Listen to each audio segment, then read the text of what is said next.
Hi, I'm Mike Hodges, and I directed Croupier. The script, written by Paul Marsberg, was originally commissioned by Film 4, and Paul worked on about 6 drafts before they thought it was in a good enough state to sort of start thinking about a director. I'd known Paul, and he'd been a friend of mine for about 20 years, but we'd never worked together. But I'd always liked a lot of the films that he'd written, including Merry Christmas, Mr. Lawrence, Eureka, run by Nick Rogue, and The Man Who Fell to Earth, another Nick Rogue film. So when I got the script, I really couldn't believe my luck, because it was such an intelligent piece of work. And I have to say that there aren't that many intelligent scripts going around, and one's always grateful if you're offered one. I must say, in the past, I've usually written a lot of my own scripts, from Get Carter, The Terminal Man, Suspect, Rumour, Pulp. Leaving him miraculously untouched. I'd always written my own work because I felt that writing was really part of the process of directing. And it was a pleasure, anyway, to read the script and to get to work with Paul. I said yes immediately, and Paul and I set to work on improving the script. There were certain elements of it which we didn't think were right, and we spent about 6 months doing that. Meanwhile, whilst we were doing that, they were arranging the financing, and German money was pretty predominant, and I think just over half of it was German money, and that money had to be spent in that country. Indeed, it had to be spent in a specific part of the country. It had to be close to Düsseldorf. As you will see, the piece takes place largely in a casino. Now, there was no way that I was going to get an actual location, because it was just too costly to close down a casino for a month while we shot in there, which necessitated building the casino. I will think about it. Let me give you 3 words. Luckily, I was able to find a studio just outside of Düsseldorf, and that's where we indeed built it. Right. And Jack has 3 words for Giles. Go fuck yourself. Clive Owen is a wonderful actor. Again, I'd never worked with him before. I very rarely do screen tests with actors. I usually just go on instinct. I must say, in this instance, because Jack Manfred is the main character and he carries the whole film, I did, in fact, do 4 screen tests with 4 different actors. And whilst the others were good, Clive was just, I thought, superb. I think that was partly because it was the combination of his voice and his looks. And I must say, I really did enjoy working with him. Pick up, will you? I want to talk to you. It's important. Jacko, I've got some news for you. Come on, Jacko. Yeah, that's me. Not only did we build the casino in Germany, but we also built Jack Manfred's apartment. Now, it's interesting that in the original script that Paul had written, he put Jack's apartment on the first floor. I suggested that we change that the film was a very subterranean kind of piece. It was very it's very dark in many ways, although there's a lot of humour in it. But I suggested that we put it in a basement, and the casino itself actually was in the basement. So it was a kind of like a journey into similar to Orpheus and the Underworld, really. In fact, when you look at the film, you'll note that there's no natural light at all. It's all unnatural light. It's good. By putting it in the basement, there was another important fact. The window has bars, and this will play a very relevant part right at the very end of the film, which I hope I'll remember when I get to. talk about it. Goodbye, Dad. And gave Paul the clue to bringing the film to a proper conclusion. Casting of Nicholas Ball was also interesting. It's a very small role, but you've really got to remember this character. And the scene you saw then actually takes place in South Africa in a place called Sun City. It's actually known locally as Sin City. No. It will Jack, feature later still wasn't later quite in the right. film.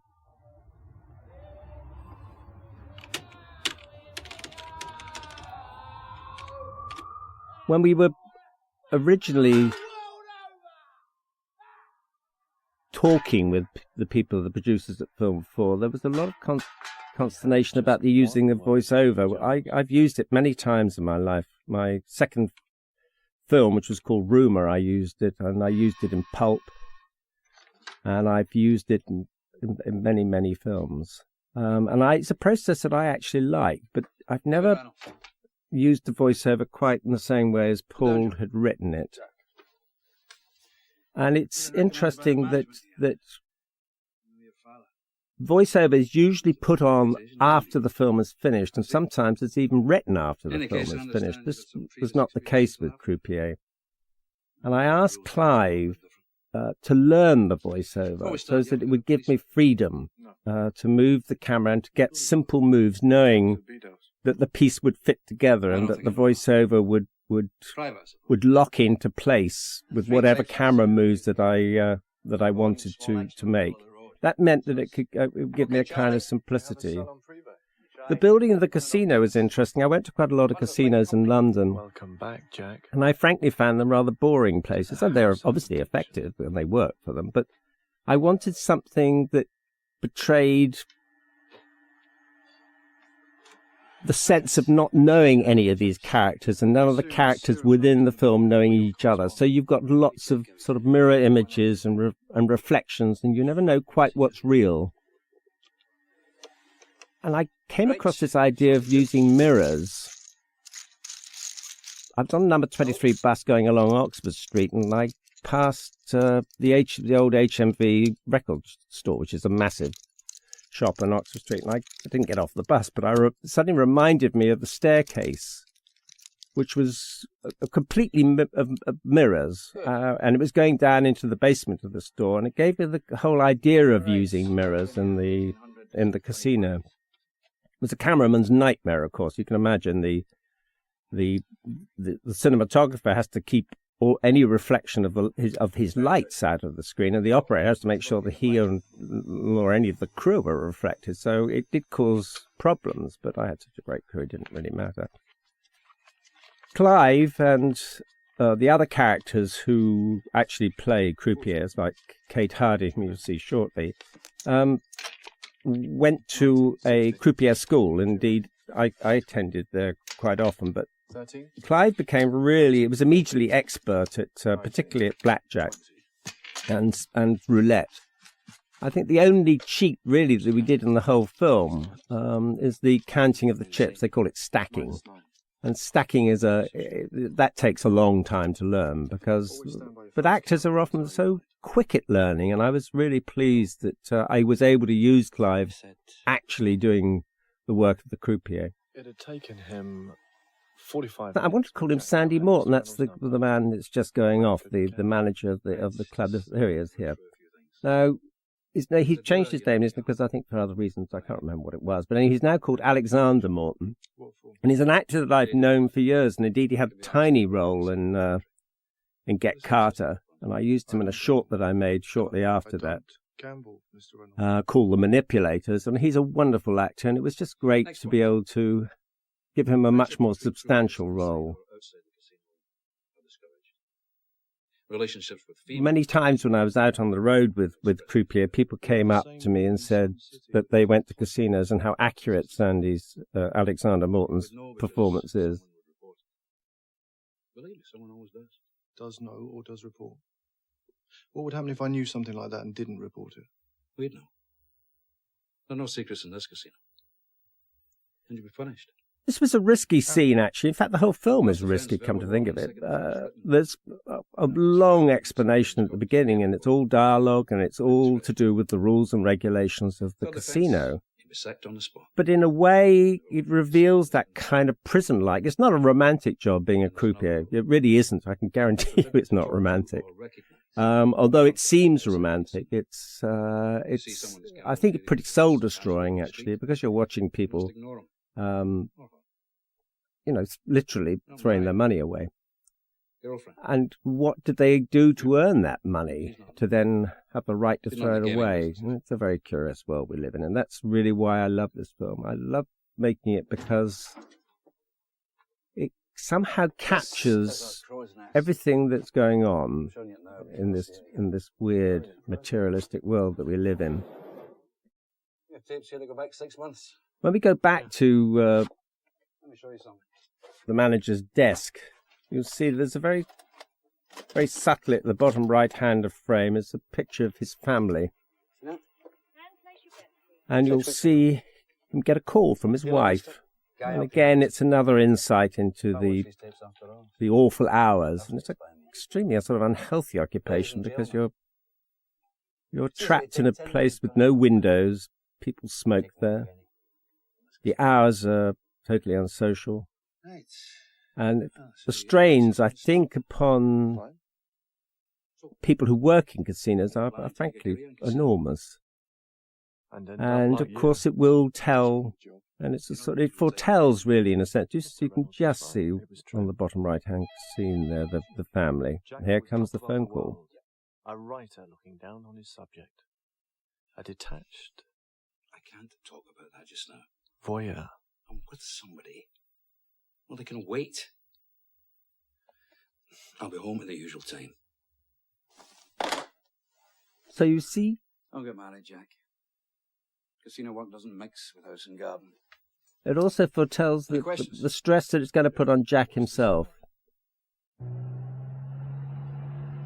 The casino paid its staff monthly in arrears. He would have to wait 6 weeks for his first check. He needed money now. So, what kind of deal are you looking for? What's the book price? That's not relevant. Old car like this depends on the condition. The car was a gift from Jack's father. That's to say, Jack Sr. had given it to him before the bailiffs arrived. And this ain't exactly what you call mint. So already, How about 1,500? Jack's father is weaved into the story again. How about we split the difference? You get the feeling that he's a rogue, Of arithmetic. mentioning bailiffs and the rest of it. You know the guy's dodgy. He suddenly wanted to be rid of it. Hang on tightly, let go lightly. Hang on tightly, let go lightly. It became the motif for selling the film in both America, where it was extremely successful, and the UK.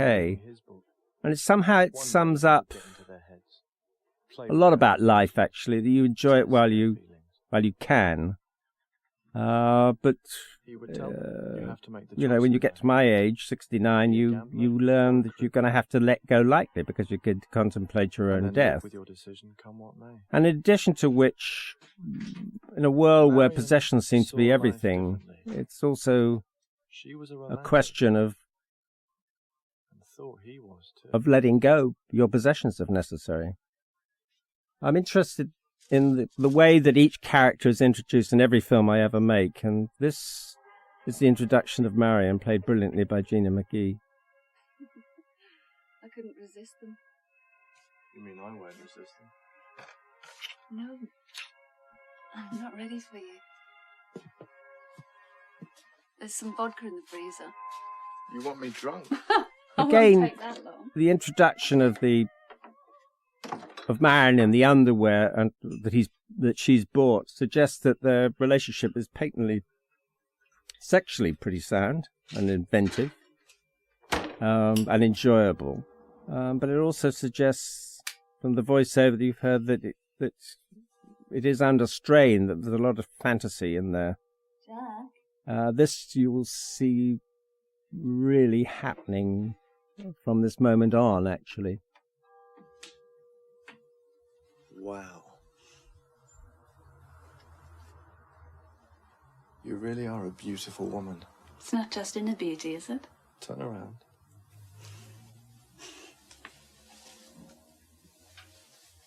You're all I desire.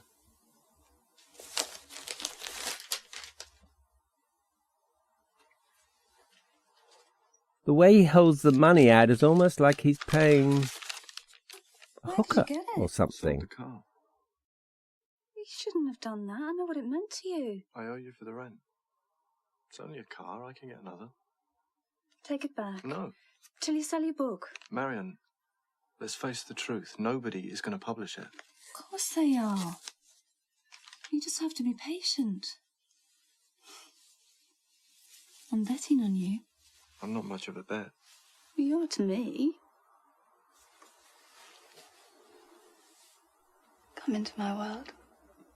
Again, the intimations are that they have sexual games, but these have extended, in his case, to being extremely secretive. She knows nothing about this man. She doesn't know how he thinks at all. And it's patent, the obvious, right from the beginning. What job? In a casino. As a croupier, dealer. She knows How did you nothing land about his it? background. She didn't know that he'd been a croupier. $4.50 a week. She's never met his father. $4.50. The What other did you thing do, that's just walk revealed in this inside the conversation Olympic? that she has fantasies about him being a writer. In the Republic. She wants to live You're a with a groupie, writer. isn't it? She wants to be able to go to parties and told me say that she lives you with just a knew some writer. There's gamblers. a romantic I start Monday week. side to being a writer. earned Again, that in my life. writing is hard work, but this is all forgotten, of course, in the process. If you're a successful writer, Enigma. Not success an washes away that contradiction. Sold the car. the reality of writing, which is a lonely occupation and which is extremely hard work. And Jack's probably truthful in this scene when he says he's not a very good writer. There's no third thing. Don't be superstitious. I love you, Jack. You know that. And he half loved Marion. And she knew that too. You See, trying to be half-loved. Says everything about this relationship. You've got such beautiful hands. The hands of a conjurer, a woman told him once. Or a card sharp. This is interesting in a sense that in Paul's original script, the metamorphosis that occurs with Jack is that his hair is cut short. I'm an undertaker. That it's long when we see him apply for the job. But of course now he has to have it cut short. I hate using wigs. And because I had to shoot in Germany when his hair is short all the time, and then back in England it would have necessitated using a wig. So I came up with this idea of having him blonde and then black. And the metamorphosis is much more dramatic and much better. You'll notice that also this is almost the first time. There's a few chords of music at the beginning, but the music really starts when Jack comes into the casino. I'm a great believer in only using music He's been reassigned, sir. to illustrate or to heighten some particular moment, not just as music. There's too much music used in films. And the music is just used here. This is really after we've been in the film about 25 minutes, and there's been no music. The music is suddenly explaining his excitement of going back into a casino after all these years. And it's kind of mixed reaction. It's one of fear and one of enticement. He's basically going through almost the same experience as gamblers, but it's in reverse. That's what makes Jack interesting. He hates gambling. You'll see this hole in a minute. This again was not in the script, and it plays a relevant part. I don't go to casinos myself, but when I went to look at the London casinos, several of them had this hole in the table, literally like a black hole, where all the chips, except the ones that are winning, for the winners, are swept into this hole, and there's a machine underneath which sorts all the chips together. I mean, I couldn't believe that right in front of all the punters, their chips are just literally go down this black hole. I mean, it's down the toilet. And it seemed to be the biggest metaphor for the film, and I, of course, used it, as you'll find, particularly at the end of the film, to talk about the whole process of gambling. I became obsessed by chips, actually. Each of those chips you see there represents someone's working. What do? Do they prostitute? Do they sell arms? Do they sell drugs? Do they harm other people to get the money or do they earn it honestly? But whatever they do, they go in there and they basically throw it away. And it's a very curious process. Casting is everything in a film, actually. You should take great care in finding who you want to play. And finding Paul Reynolds to play little Matt was very important. Again, the way that he's introduced was important. He comes out and he plays a little trick on him and shows that he's, a cheeky chappy. Colour change. 100.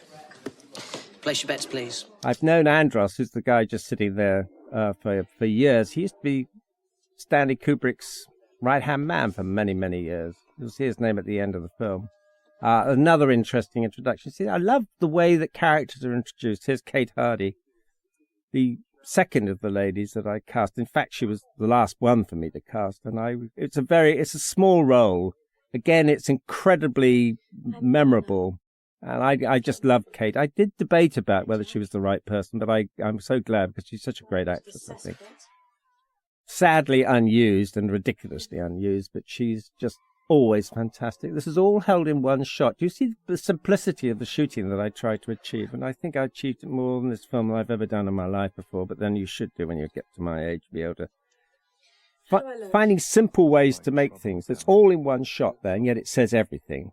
A lot of it's helped by the sound effects that I laid on as a TV set and a sort of a cowboy movie playing on behind there, the sound of the toilet flush. And again, if you watch the simplicity of the shooting, 50 quid for a it meant that, and because of Clive learning the voiceover, it meant that I was able to keep this simplicity. I'll show you later on in the film where I could do really quite complicated tracking shots, and the voices would come in and out. So it's not just, so you have the actual sound of people talking, and then the voiceover fits in like a piece in a Chippendale chair. A good customer and is a Clive consistent loser. his accuracy in But is terms that of his what he marks and in terms of his timing is extraordinary, Where do you live, actually. Jack? You got transport? No. I'm going over the river. I'll give you a lift if you like. Nice one. Thanks.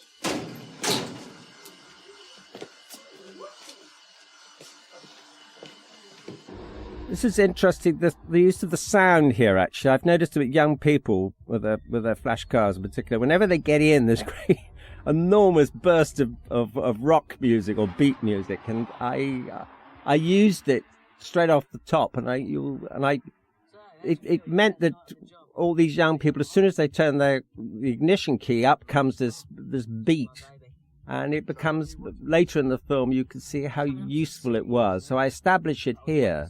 Sounds are very important to me. I think it's the most underestimated part of filmmaking. Sounds can transform films. Want to join me? No, thanks. I'm gonna go home. I need my 8 hours. I bet you 5 to 1 you won't get any sleep. You've got to unwind in this job, Jack, or it'll kill you. I mean that. Some other time.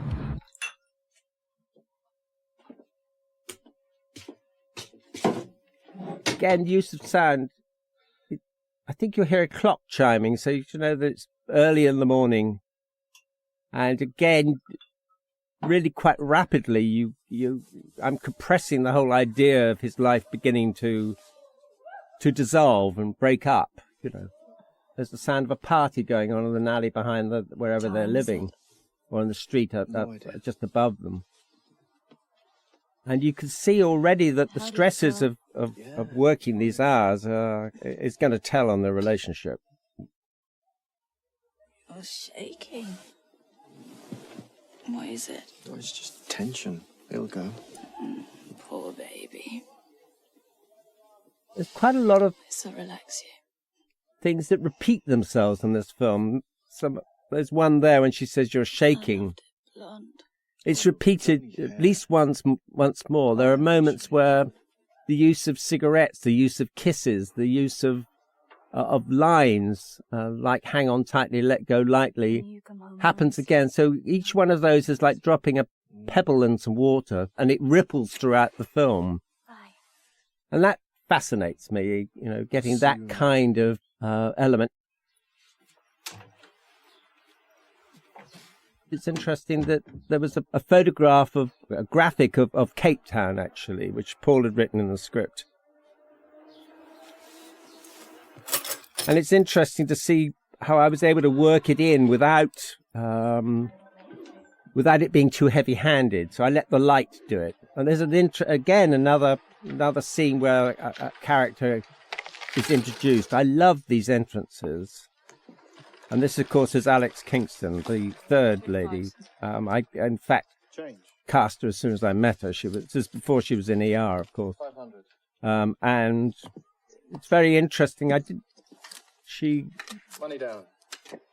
She's from South Africa, not Alex herself, but the character's from South Africa. And whilst I'm slightly dubious always about asking actors to put accents on, I leave it to them in a way, because it's the performance I'm interested in, not the accent. But Alex came up with this she did it totally on her own, this brilliant South African accent. I mean, and it's specific, I've met South Africans who just think she is South African and think she comes from Cape Town, which is the specific accent that she's got. She has a wonderful stillness, and I think she plays this sort of femme fatale so brilliantly. It reminds me of sort of those wonderful Warner Brothers films of in the 40s, the film noirs. I mean, she's straight out of that, even with her hair piled up like Barbara Stanek. She's a magnificent actress, I think. 1516 and the neighbours. No more bets, thank you. 34. No, I'm sorry, sir. That's a late bet. What are you talking about? It's 34. I won with this lady. No.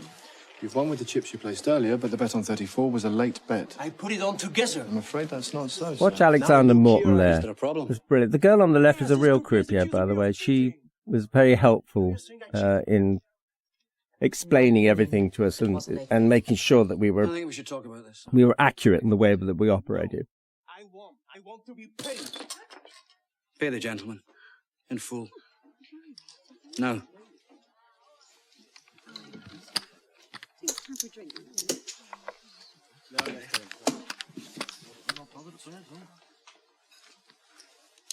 You better talk to my officer. Why? We paid you up this time. Again, the simplicity of this, I wanted to get it all in one shot. So you get it all there with the guy shouting at him, and you never go off Clive, and then you're back, and the film flows on. And it's that kind of fluidity which I was seeking, which I always seek. I'm sorry, madam, we're not allowed to accept gratuities in the UK. It's different in South Africa. You know where I'm from? I've lived there. Well, thank you anyway. Bright woman, he thought. She knew the rule of gold. God, Clive is good at this. Place your bets, please. I never stopped watching him. It's lovely seeing it. I haven't seen it for a while, and he's just so good in it. I just marvel at how brilliant he is. Here's Andros coming up again. This is the guy I was telling you about. He used to be, Stanley Kubrick for many, many years. What a great face he has there. Here's the music again. Again, it's kind of interesting because the music's always on in this character's car. And they're building up because he's now witnessed him cheating. And it heightens the whole scene because he switches the music off, and now it's just the cars going by. So it heightens the whole of this particular piece, actually, of the dialogue between them. So by taking the music out, you actually listen more carefully. Oh, so it's Mr. Clean.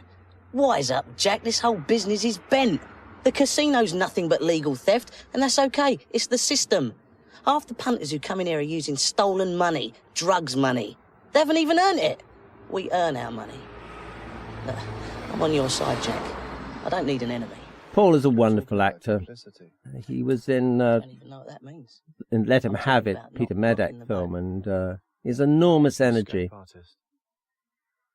And I'm really glad I cast Like him. Jack's He father. lent a lot to the film, and he plays the character again as a small one, but he's got to be memorable. And he brought terrific energy to this role, small as it is.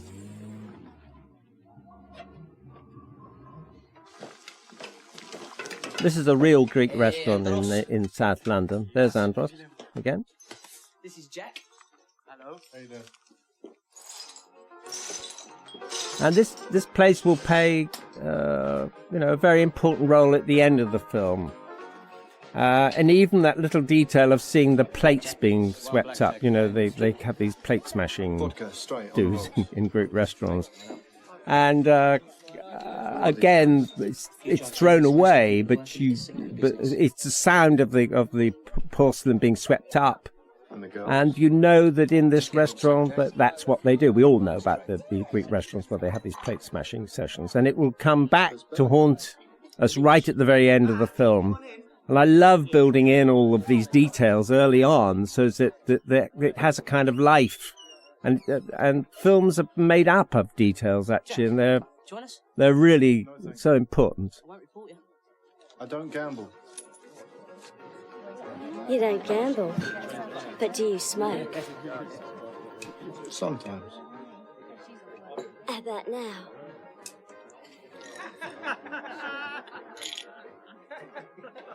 Same again, yeah? Coming up.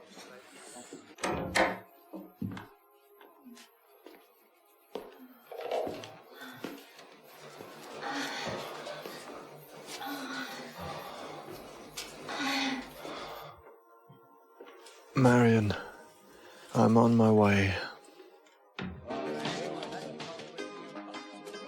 Again, that Marion, I'm on my way. Their relationship is so curious and so interesting. Loosen up, Jack. If you don't, this job will get to you. Pressure's too much, believe me. It'll break you. The war breaks everyone. And afterwards, many are strong at the broken places. Ernest Hemingway. Wasn't he the one who shot himself? Again, that line from Hemingway is repeated right at the end of the film. There's a lot in that scene, actually, which will be picked up right at the very end. And the furtive way in which Jack now enters his apartment, we don't know how long it is since he's now been a croupier, but you know that the relationship has changed by the way he comes into his flat. And indeed it has changed. Where have you been? I've got to give evidence in court at 9. Don't play the police woman with me, Marion. Take that back! Fucking take that back! Yeah, I'll take it back. You're not in the police anymore. You're a store detective. Are you drunk? Probably. Difficult stuff, this, actually. It's fucking job's backstory, in a getting to sense, you. on Marion, which is terribly relevant to the piece again later on, that she is there is a suspicious side to her nature, and that she's switched from being a policewoman to being a store detective at some point. We don't know before they met even. But bringing it in such an emotional scene and such an angry scene sort of makes it work, I think. If it had been stated sort of boldly or as matter-of-factly, it wouldn't have worked. It would just say, oh, come on. And yet it's incredibly important.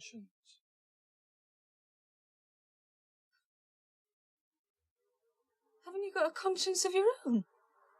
There's a wonderful moment again where she just finds him incomprehensible, his secretiveness and the fact that he says, you're my conscience, and she says, you don't have a conscience of your own? I mean, this is really puzzling. So the use of the rain is, again, actually keeps the sunlight out of the room. Again, when as you go up to the West End of London, it's night time. You still, if you recollect, have not seen any natural light at all in this film. Everything in it is unnatural, and And it indicates a kind of descent literally into hell. Fancy a drink after work? What are you doing here? You know the rules. I don't finish till 9. Shit. I'm on at 9. That's our life now, isn't it? And visually, this scene sort of says everything again. It just underlines the way their relationship is breaking down. They come down the thing together, and he goes up on his own, just patting his hand like that on the escalators. It sort of says it all, actually. Thinking of going back? So there's this chance. Oh my God! Hello. The film is partly about chance. I'd like to buy you a drink. Or is it a contrived situation? What are the odds of you being seen with me? Impossible to calculate. It's a coincidence. This was shot in the Cafe Royal. I must say, Mike Garfath, the cameraman, did a brilliant job with this. Well, with the whole film, but my goodness, that does look lush, doesn't it? That whole thing. And it's absolutely right for this exchange between the two of them. I'm from Cape Town originally. I was born in the Transkei, on the Wild Coast. Near the casino. In the casino. Now there's a coincidence. My father used to gamble there. Your father? I loved the atmosphere. Again, Destroyed my mother. This whole scene, you're learning an awful lot about these two characters. Or are you, actually? Are you learning anything about them? There's a veneer of learning, certainly, but are you? Or is it like those mirrors, just a reflection of something else, deceptive? There's an African in all of us, isn't there? We all came from Africa, supposedly. Again, a line which will come to reverberate right at the end of the film. We all came from Africa, supposedly. You know, you don't strike me as a typical croupier. I'm not married. I just wear it to keep the flies off. God, Alex is good in this scene. It's such a sexy scene, I think, actually. Let me pay for this. Absolutely not. Toss you for it. I don't gamble. I know this is verboten, but if you feel like a chat, or maybe dinner, give me a call. Look at the precision of that Understand if you acting. don't, It's just fantastic, I think. but I hope that you do. It's a delight when you work with people like that. It really is such a delight. Something I couldn't do myself. You always marvel at how well they can do it when they can do it Jack well. started to dress for the casino at home, a man in love with his uniform. Like a musician in his tuxedo going to the concert hall. So Jack is descending. He's losing his nature. He's becoming the croupier. He's dressing like the croupier. He's going to work dressed like the croupier. The croupier is taking him over.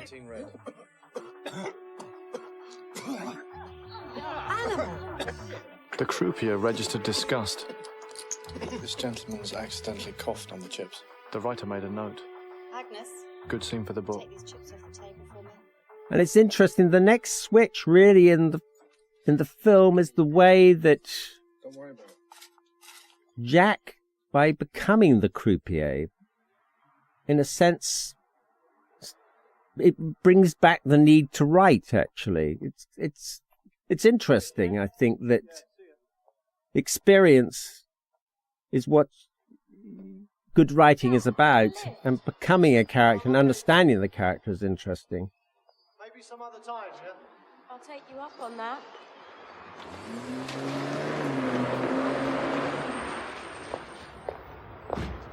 Hey, you don't recognize me? You had me barred, you fucking little worm. If I remember rightly, you got yourself barred. No, it was you shit.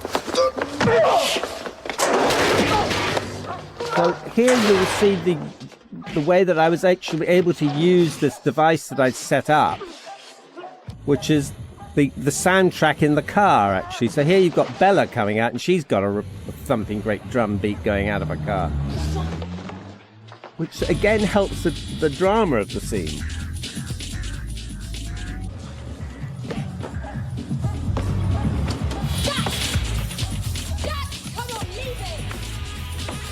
Which means because the music's so loud, she has to shout.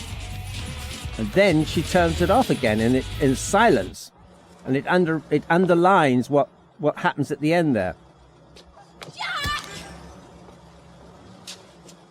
And you see, and it allows you to see the frustration of the anger that's inside Jack.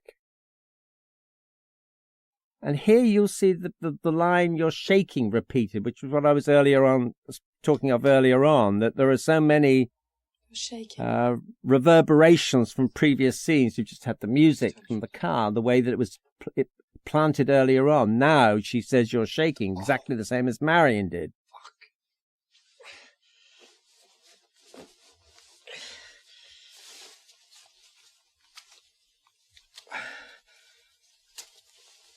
Oh, shit.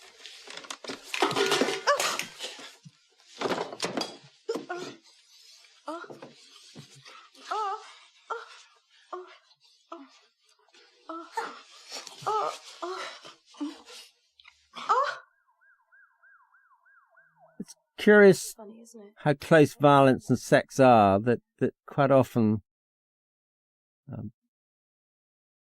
violence can lead to sex in personal relationships. And this one comes, whilst it comes out of the blue in a way,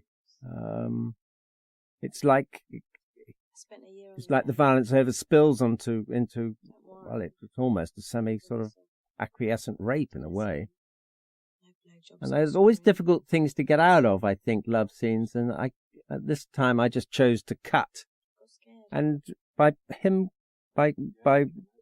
Bella having his jacket on seemed to imply that there had been a kind of gentleness between the abrasive screwing at the early part of the scene, that something had transpired between the two. This is the scene that I think best illustrates what I'm saying in terms of Clive knowing the voiceover. It meant that I could have Bella talk, I could have Clive talk, I could have his voiceover slotting in, and I could keep the movement of the camera very, very smooth and simple. He was transparent, that Bella could see right through him. You've got a guilty look.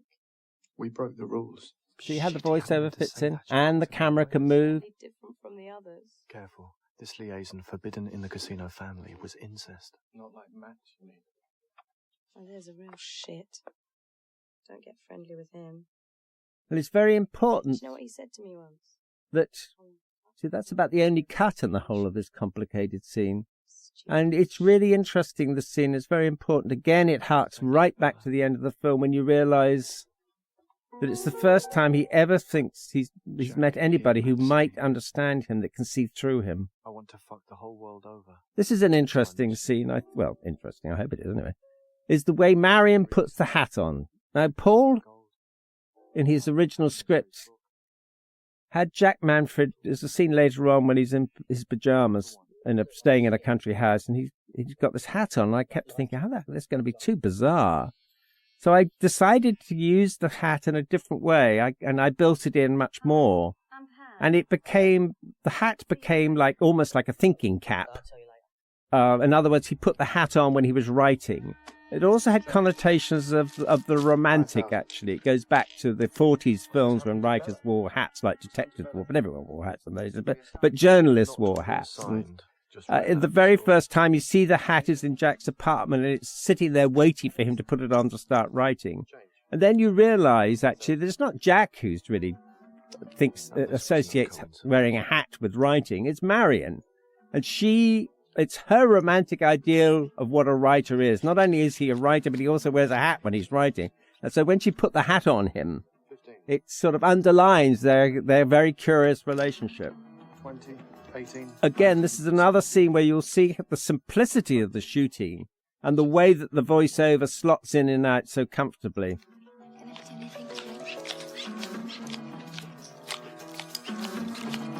14. Why had she come? 2 men. Did she want him to help her win? 11 double. 21. 18.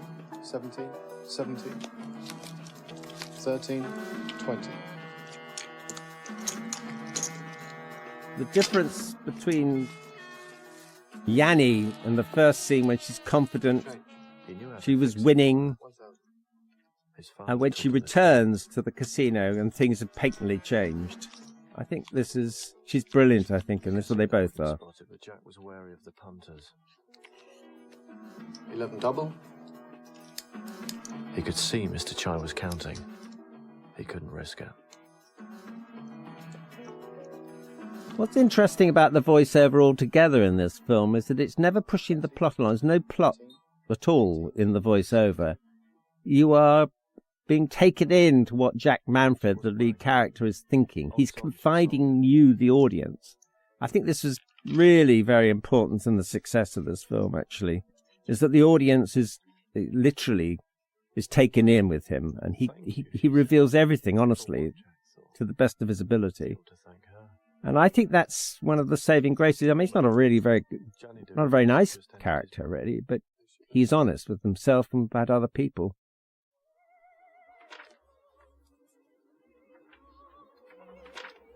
It's sort of curious that he's sewing a button on his jacket, actually. It's sort of domesticated. It's like, Good for you. Yeah, I was wondering what was happening. Yeah, well, I tried to call you, but they said your line was disconnected. Ah, yes, I moved house. I like the way Nicholas Ball plays the father so brilliantly. He's always so suspicious, looking around the corner, making sure nobody's seeing him. But going back to the sewing on of the button, it's kind of somebody who's been to a public school, which he has, of course, where you would sew your own buttons on, you know. So there's that whole business of being cut off from your mother and your parents who would normally do all of those things. I don't like it. And of course, this is an important scene because, again, Marion is a romantic. And now he's writing about a ruthless croupier. And she can't bear that. This guy's a croupier. He can't lose. People have shat on him all his life, and now he's in control. He's a winner. Is that your idea of a winner? He couldn't give a shit about anyone. He uses people. It's because of the sex, isn't it? You don't like the sex in it. Couldn't give a fuck about the sex. Most men will fuck a lamppost. He's just a miserable zombie. Is that the way you feel now? Well, there she puts the finger on him, of course. What she doesn't recognise is that probably is the truth, that this... Really?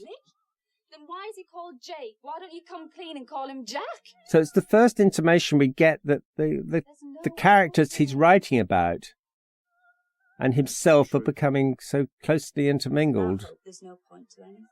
What is so fucking hopeful about your And the job? metamorphosis Spending the day is over. poor people stealing. You said yourself the organised gangs get away with it. At least in the casino, everyone gets caught. Rich or poor, the odds are the same. It's all relative. Crap, it is not relative.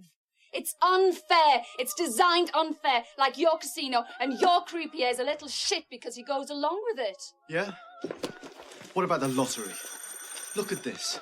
You're just like all the other suckers out there. 14.5 million to 1. Is that your idea of hope? The door, Jack. Leave it. No, answer it. It's interesting that gambling has become so important in the United Kingdom. What are you talking about? Once the lottery was started, the sluice gates were opened, basically. Now it's on the internet, everybody's into gambling. Your boyfriend fucked me, smoked my dope, and then shot me. What do you think about that? I can't get a job now. You're no different from Matt. Pair of vicious little shits, that's what you are. Bella, I don't know anything about this. All men are scumbags. I agree. Again, the kiss will reverberate. Oh, Is it a kiss of death? Is it a kiss of affection? Is it... He was Jack, and he was Jake. What does the kiss And he had mean? discovered there was a price to pay for Now, this double life of his. on every talk show, people come out and kiss each He had other. no idea where Marion Do was they staying, like each other? or with Do they whom. mean it? He realised he knew little about her life, but then he had never asked about it. And you'll see him kiss later. And does he mean it? And why did he do it? What is it about? For the first time in a long while, Suddenly Jack thought about Jack his mother. realises that She'd left Marion and she couldn't too take it has anymore. another world. His father had said, "Don't worry, Jacko, she'll come back." She didn't. But Marion wasn't his mother. But Marion wasn't his mother. That's a line that carries a lot of resonance. Chapter 3. His existence was forming an interesting pattern of betrayals. Sometimes he was unsure whether he was the betrayer or the betrayed. Thanks for the information. Pleasure. Pity about Bella. She was a real asset. What could I do? Sorry, Jack. No smoking in the nest.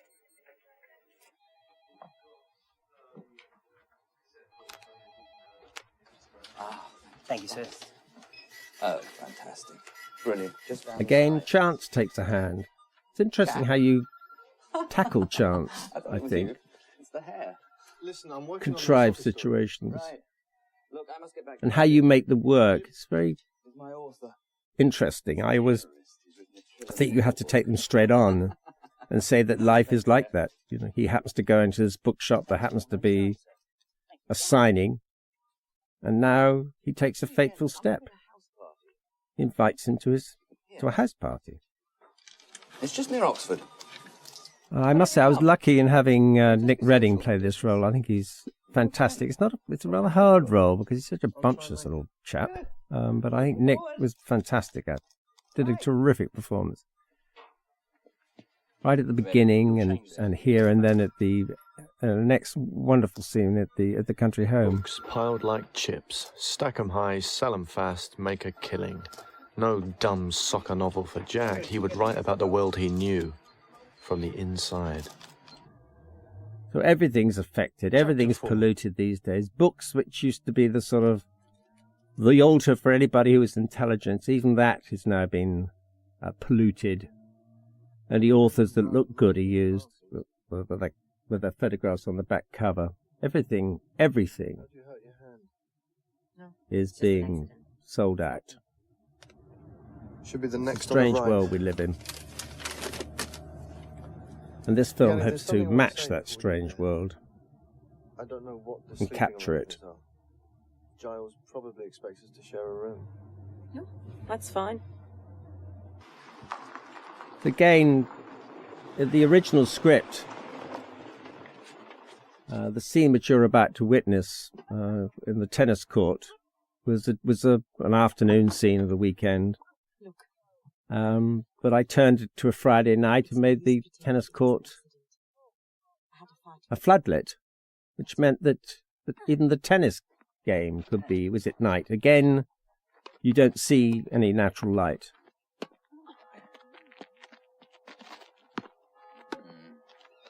She's a dab hand with the racket, I must say, I have a bit of problems making Alex, who is a great actress, but she's not a great tennis player, sadly. So I did have a certain amount of problem convincing anybody that she was. Apart from the fact it kept raining every time we got going. I found her in bed with someone. Who was he? She. I say, you're a dark horse, Jack. You say that again. This is one of my favourite scenes, I must confess. I have to. The simplicity of this scene is absolutely extraordinary. It occupies, I suppose, about I don't know, maybe it was 4 pages of the script, which would take ages to do. If you did what would be normal, really, is to cover each of the characters, but around the table, so that you could then cut it in whichever way you like. I'll deal, but I But won't. weirdly enough, it would have become literally like, well, playing on words, it would have become like a tennis match. It would have become like Wimbledon, close up here, close up there, bang, bang, and that awful sort of rhythmic sort of nonsense that you get in soap operas. You know, it's that kind of boring rhythm of cutting. Whereas my wonderful operator, Gordon Hayman, concocted this scene from... So we were able to shoot it in a very short time. It begins now, actually. Last hand. I've got an idea. No. No stripping. Right, we're not having that again. So watch it. The whole scene takes place in one, the whole game. Stick to bluffing.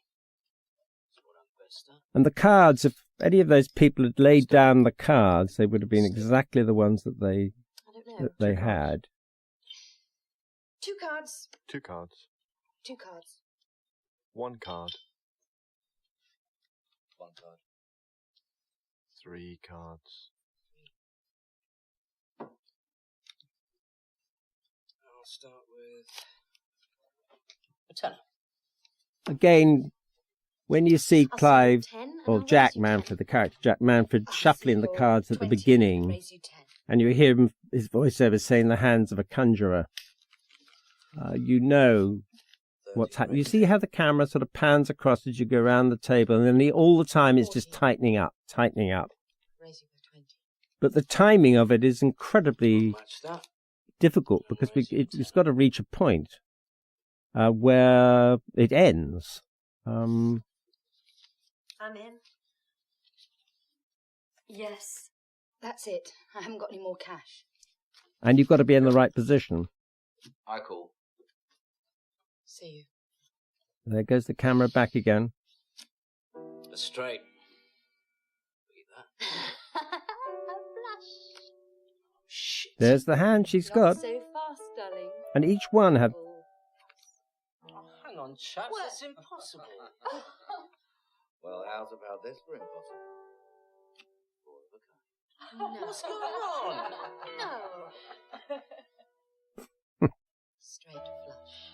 Oh. What are the odds of this happening? Thousands to 1. 42,300,000 to 1. Approximately. Could have won. So if there's I'd the been first able to cut bluff. after the whole of that sequence. So the whole game is virtually in one shot. I love that scene. Get what? Somebody else I haven't really talked about is Simon Fisher-Turner, You accusing me of who wrote the score for this film, the music. The skill like that He would did such a great job, and I particularly like. I'm a great believer in simple music, and whilst when we was an first go into interesting the casino and Jack Manfred comes out Writing to work. start work for the first time, the music was jazzy but there it has over the card game. It has such simplicity. Don't like cheats, do you? Alex had no bother at all, and I mean, usually you clear the set, and there's a whole lot of sort of. Often there's a whole amount of false modesty, but she just went into the room and just walked out. I mean, this amazing sight as she came out. I mean, I think we all slightly gasped a bit because she's such a great-looking woman. But there was no shyness, and she has absolutely no problem. She used to pose for quite a lot of very famous British artists, and she likes it. I think she likes to be looked at. She's such a great-looking woman. That trick tonight. Anyway, it makes life I don't much think I've easier ever for seen a that director done who didn't before. have all the clearing the set and getting the cameraman out and Pro everything. would have spotted it. I didn't. Then you're not a pro.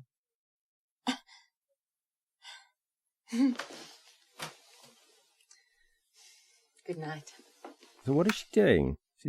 It's a very curious scene, this. One, I love the fact that he's brought his pyjamas, and there's again it harks back to his schoolboys. They're like schoolboys' pyjamas. A boarding school, of course. I'm in a lot of trouble. She again is just incredible in this scene. And again, you'll see the simplicity with which it's shot. It's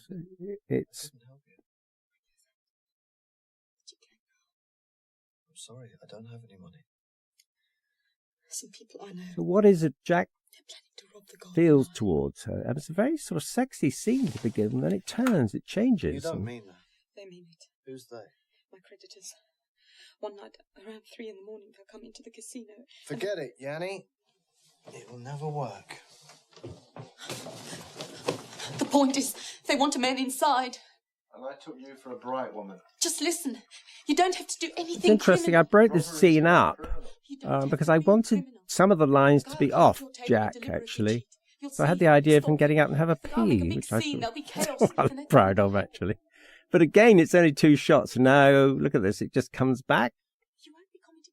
And he comes, and then you settle into a kind of very straightforward, simple setup. to know you. You're honest. I can trust you. So what will you do when it all goes wrong? It won't. But if it does? You'll keep the £10,000. What £10,000? These people will pay you 10,000 before and 10,000 after. They want someone they can be sure of. An honest dealer. That's the point. Not all dealers are honest. Mr. Reynolds will never suspect you. Reynolds? You've done your research. There was nothing else I could do. I love the way Clive uses cigarettes. You're my He's given last up chance. smoking, poor guy, actually, but uses them brilliantly. What about my neck? The way that he I want to go back to Cape Town. puts them in his mouth when he inhales, when he lets the smoke out. It's timed to perfection. Can't do it, Yanni. It's interesting that there's the sound of a fox mating, which is the night sound. I live in the country myself, so night sounds are very interesting to me in the country. And the fact that you've got the vixen, the sound of a vixen, throughout that scene, just coming in occasionally. Here's the scene I was telling you about where he comes out wearing the hat, which was in the original script, which I found so bizarre, which I like, because I like things to be slightly bizarre, but I did feel that if it came out of the blue, it would be odd. And the significance of that picture, with all those people clinging to the raft, Jack wondered why he is important. And the other sound, of course, is the somebody fucking in the next room, which is exactly what the two of them have not done. His father would have taken it like a shot, but his father was a gambler. He was always broke. Jack suddenly realized it was Jake who was considering it. So again, the hat is connected to the process of writing. It's like a thinking cap, as I said earlier.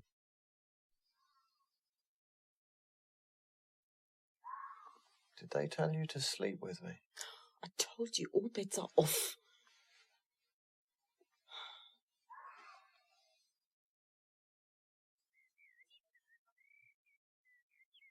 There we are. Another kiss. I'm sorry. What for? I have to take the car.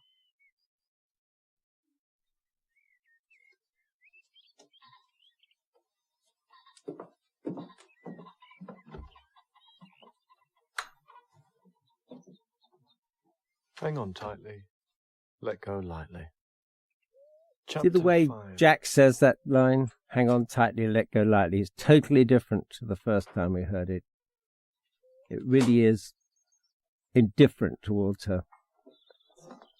Good night. Just the way things are. Not particularly.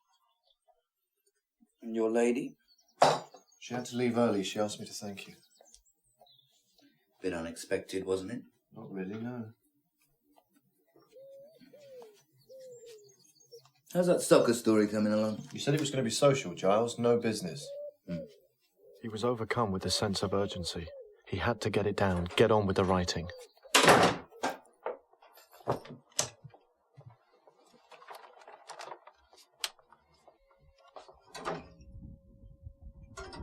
It's interesting that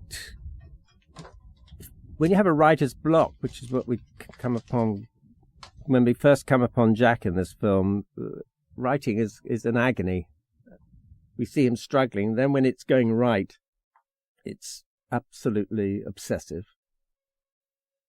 This also betrays Marion for the sentimental lady that she is. She puts a present in the fridge knowing that he's going to get out the ice-cold vodka.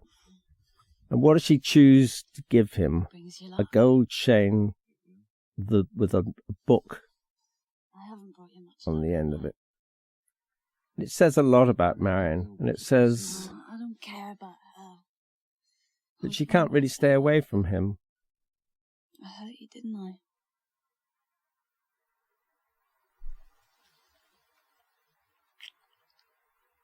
I'm going to leave the casino soon, I promise. You will? Within a month. Believe me, I'm going to quit.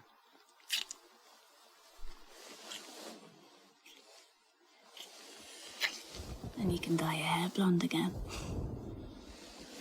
So even his hair was dyed blonde because Marion liked it. So maybe.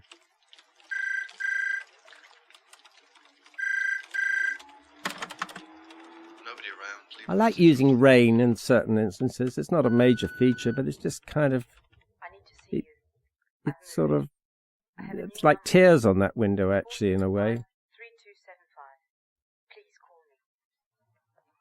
Chapter 7. Jake had decided to see her. The challenge was essential. That square is the first... It's near Paddington, and it's the first... I remembered suddenly, it was the first room I ever rented in this town. I was brought up in Salisbury, and I came to live in Norfolk Square, and that's where that scene was shot. It's not the Ritz, I'm afraid. Is it yes? It's a contrast, a big contrast. Yes. Why one should use somewhere as opulent as the Café Royal for the scene between the two of them, and they're on their own, and the first scene between the two of them on their own, and the second scene, which is now this run-down boarding house. Doesn't seem fair. Again, I love the reflection in the mirror of Clive. It reminds me of a Magritte painting. We both know that. It's all relative. I need money too. One of my favourite shots in the whole film. Am I crazy? I do like that shot there. One last thing. The man you're going to catch cheating, he may get violent. It's as if any part of him's revealed. And it's the part in the mirror. Something odd about it. Maybe I'm mad. Bruce? Yes, it's better. I've still got mine. And your hand too.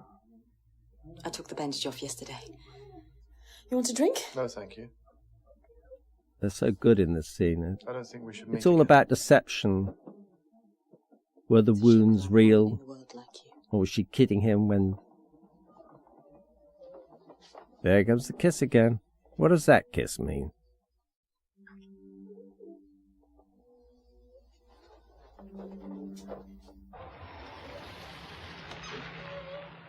Well, at least you know the film's getting close to the end by the name of the hotel, don't you? It's one little piece of humour. No. Because he wasn't betting with his own money. He was being paid in advance for a service. In reality, there were two clear elements of risk in this exchange. This is a very complicated piece of voiceover. And it was an incredibly complicated scene to edit and to shoot, actually. To begin with, he put the odds at 2 against 7-4. Rosemary Dunham is the gambler you just saw there. She was in my first feature film called Get Carter, and she played the landlady. It was lovely to have her back. It's only a small role, but I think she's just terrific in it. Like most of the extras I found in Germany, for the casino, that is. I think it's incredibly important. I went and saw hundreds of different people. They're not, they don't earn their living as extras, to get the right kinds of faces, but I couldn't find the gambler. No more bets, thank you. My casting lady, Leo Davis, I was in Germany and I still hadn't found someone to play this gambler. There he is there. And she sent me a photograph and I said yes, and I think he's absolutely extraordinary in it, actually. It's a very important... Again, I love the subtlety with which the chip is knocked over and he's giving him money, basically. He's cheating.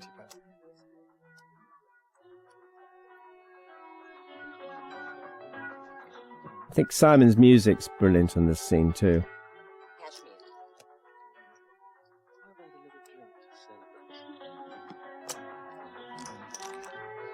It's the sort of essence of the film, this scene.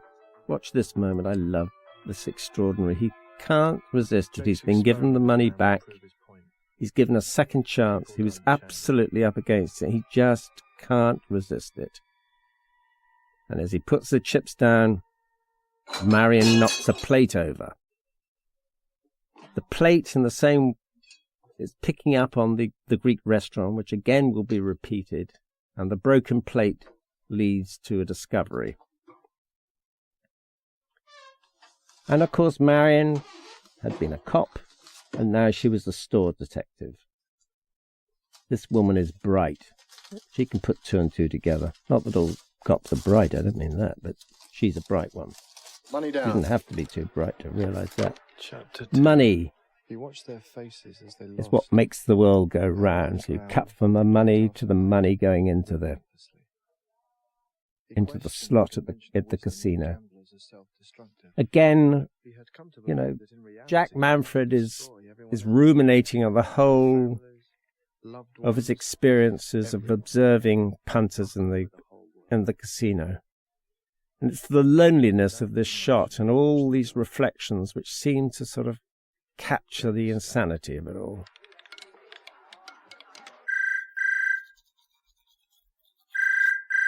Nobody around. Leave a message.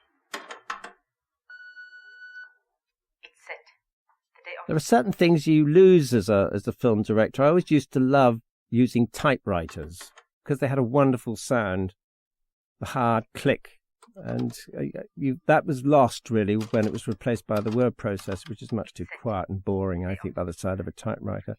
One of the things that has enhanced one's chances of illustrating certain things is the answer machine, actually, because you can record other people's voices, and they can intrude into the scene, and it's machinery, and it can give it a certain quality. Does that make any sense to you? But it's an instrument which I find is useful as a storyteller nowadays. There aren't many technological things that I find very useful, but that's one.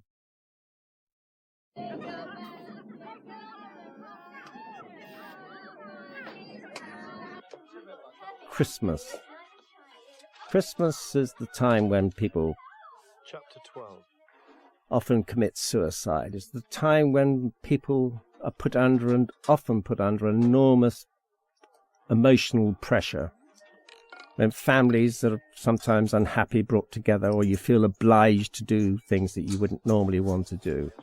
And yet it's meant to be the great festive season. And of course it is totally about materialism now. There's absolutely nothing spiritual left about it whatsoever. So the irony of this happening on Christmas Eve is wonderful.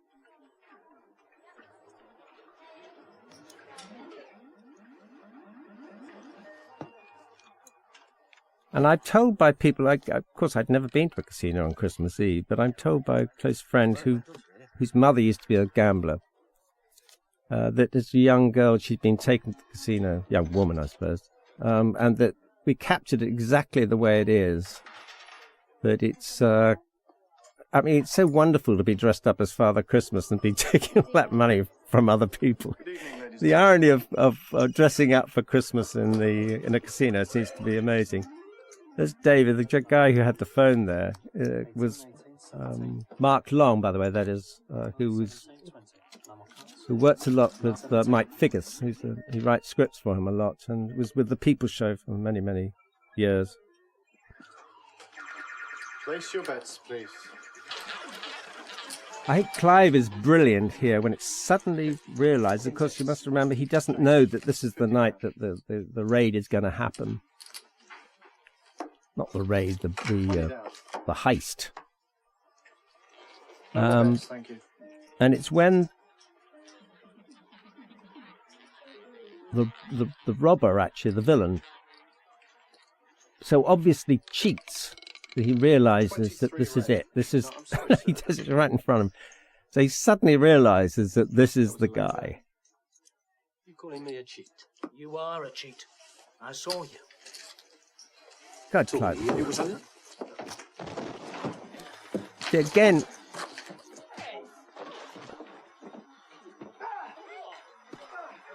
I like the way you just see a glimpse of the gun.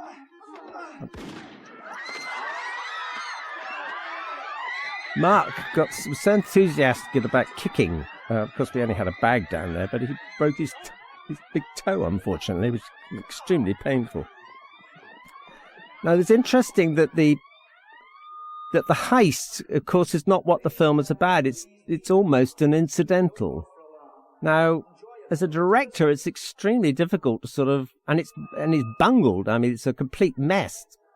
and it's difficult to know where you come out of a scene that is in a way undramatic, because nothing happens except it's a complete failure, which of course happens quite often. So I find it interesting, but nevertheless quite difficult to do, because if I'd built up the heist and it had become anything else other than this bungled, inept affair, it would have overbalanced the whole film, because the film is not about a heist, it's about Jack Manfred and the characters that swim in out of his life. Happy Christmas. Now. So this is interesting, this scene, because Marion is in control. She's got Jack exactly where she wants him.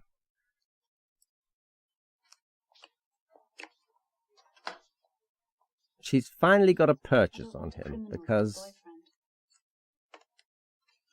she knows that he's implicated in the raid, albeit that it failed. And she's confident in her dealings with him from this moment onwards. It is not a healthy relationship between the two of them, although it's quite typical, I think. One way or the other, one person is always going to have power over the other person. It's a complicated business in relationships to keep that power equal. There's usually one person dominates over the other. And part of life is the struggle to retain your own self in a relationship, because a lot of us can't give up those bits of ourselves to merge into that relationship. And this seems to me to be a perfect example of that. I really don't want to lose you. But exactly. He can't lose her. I swear to you. And yet they can't really live together. How many times has that been repeated in life?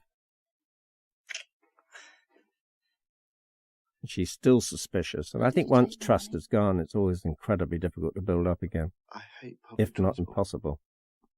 What? I want to buy a car.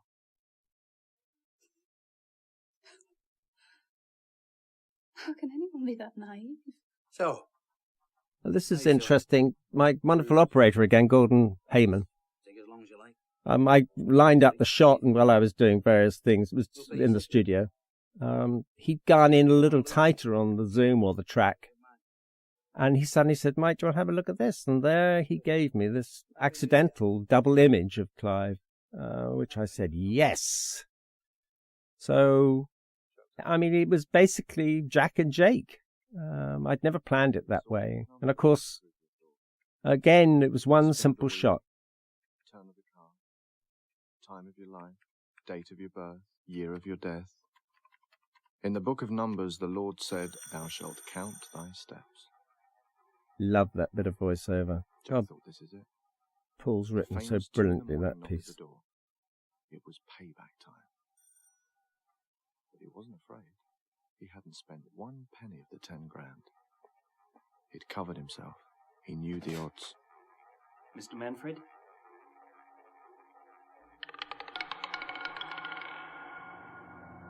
That's life. You think you've got everything organized. You've got your Filofax, your BMW, your mobile phone, your word processor, your computer, and then suddenly something happens and it all unravels. We think that we're secure. We live with the illusion of security. We live with thinking that we've covered everything with insurance, life insurance, health insurance, pet insurance, travel insurance. None of that really protects you.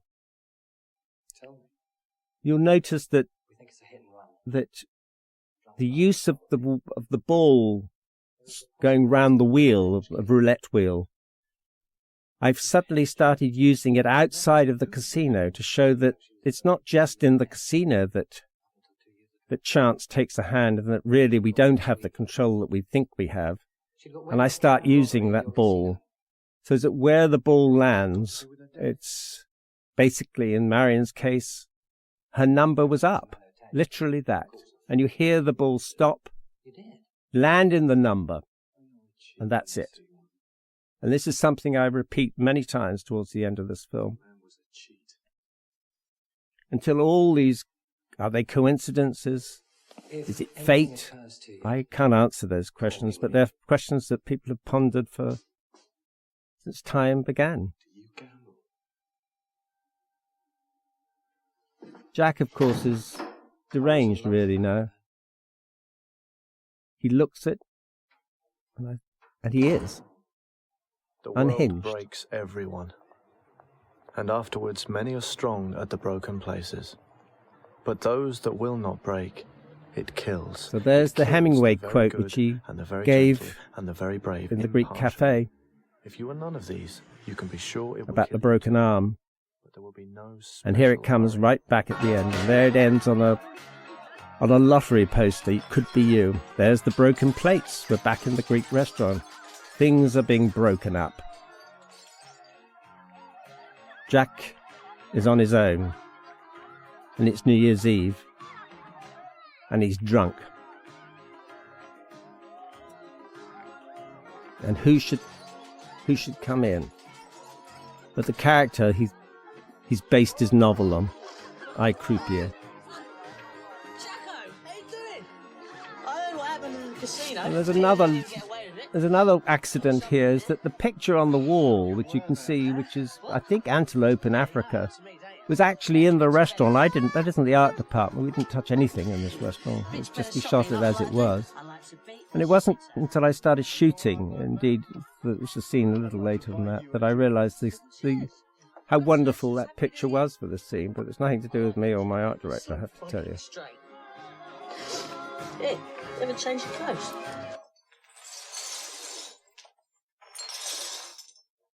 The music stopped. Jack was drunk. There the plates being swept up again. He was back.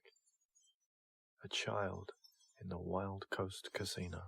You've been avoiding me. So now look at the relationship between the picture behind them, which was an accident, this beautiful black woman, and Jack, who comes from South Africa. So what do you do, Lucy? I'm a witch. A white witch. Are you going to put a spell on me?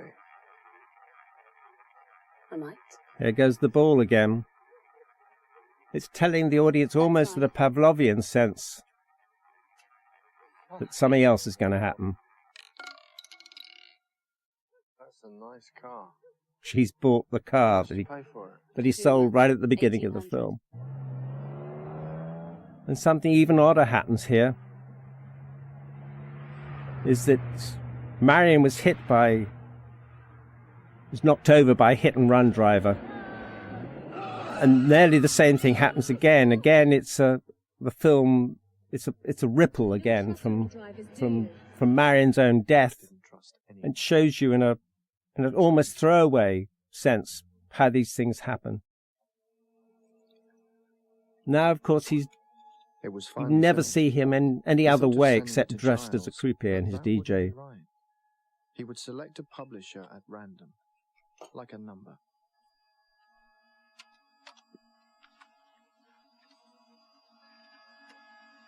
And he dedicates his novel, the one that she hated, to Marion, of course.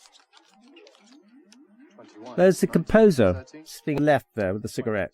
That's Simon Fisher Turner, whom I've known since he was a young actor of 15, and then he became a pop star. And now he's a very expert composer. He did a lot of Derek Jarman's films. I think he did a great job for us. This is an interesting shot. Even his publisher had no idea who the author was. He had done the deal through a lawyer. It gave him a good feeling, no one knowing. It never occurred to anyone at the casino that the Golden Lion had been his model. Why should it? Weren't all casinos the same? It gave him an exquisite pleasure being an underground man. With all his money, it's perfect for Jack, isn't it, to be anonymous? Jack knew the truth about himself.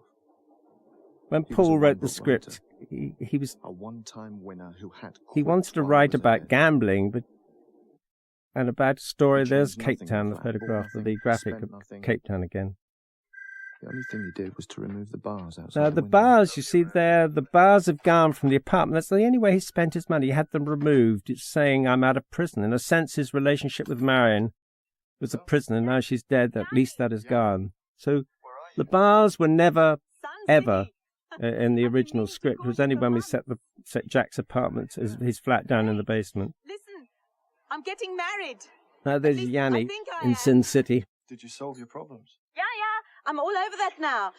All those, Jack, hold on a minute. There's someone here who wants to talk all those to you. fake elephants. As fake as... Jacko! Dad. As fake as she is. For your help. Yanni tells me that you behaved like the perfect gentleman.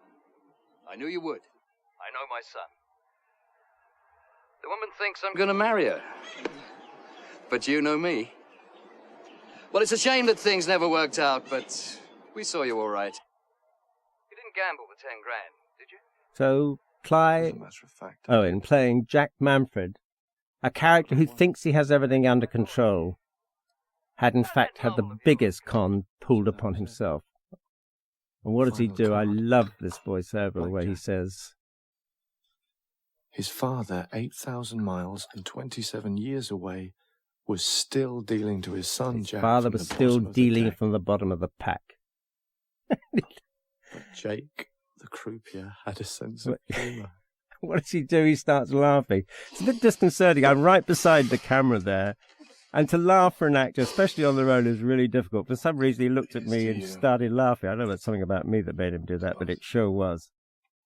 What prompted him. And again... Who was that on the phone? Couple I know are getting married. And who is it? It's Bella. The final sort of stroke, really.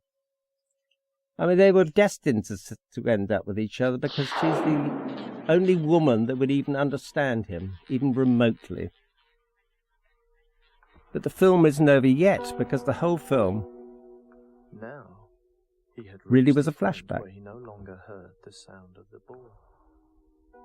The spin of the wheel had brought him home to the place where he was born. Where does the ball land? Zero. Another accident for me. The I managed to get mission that shot was quite easily. accomplished. He was master of the game. He had acquired the power to make you And Jack lose. looks at the audience and sweeps everything down the black hole. And the camera follows him. Right, well, that's the end of Croupier. I hope my commentaries has been of some interest for you all. Goodbye.